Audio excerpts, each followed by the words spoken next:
in one glass of Georgian wine, there is 8,000 years of history. And here we can see, exactly speaking about the 8,000 years story in Berlin. And it is an amazing story.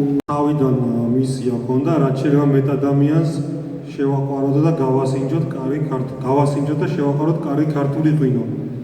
და მე ეს გადავწყვიტე რომ საქართველოსთან დაგვეწყოთ, იმიტომ რომ საქართველოში ბოთლის და ხარისხიანი ღვინის პოპულარიზაცია არც ისეთი გავითარებული იყო და ყოველ წელს დაგეგმვას რომ ვაკეთებდით, ერთ-ერთი დაგეგმვის დროს ამ მისიასაც რომ გადავხედავდით ხოლმე, იქ დაიწყო ცვლილებები, უსვათ აღმოჩნდა მისიაში სიტყვა მსოფლიოს შევაყვაროთ და ხელმისაწვდომი გავხადოთ კარგი ქართული ღვინო. თავი არის ის რომ საიდან ხალხს ხომ დაგვეწყოს მსოფლიო დავირჩიეთ ევროპა, იმიტომ რომ ევროპაში ღვინოს ძალიან დიდ პატივს სცემენ და ხარისხიან ღვინოს და ზოგადად კარგია ევროპა ბიზნესის საკითხად, თუ მე მკითხათ მოგატყუათ რომ არ ვარ და ევროპა არ დაუჯეროთ, ძალიან კარგია ევროპა საკუთრივით ბიზნესის საკითხები.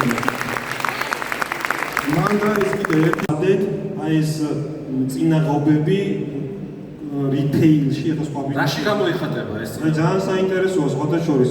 ჩვენ თბილისში რო გქონდა ეს ფილიალები, ბათუმში გავედით, გავხსენით და პირველივე თვეს break-even-ზე გავიდა, უკანაზე არ გავჩერდებით და სხვადასხვა ქვეყანებში გავხსნით.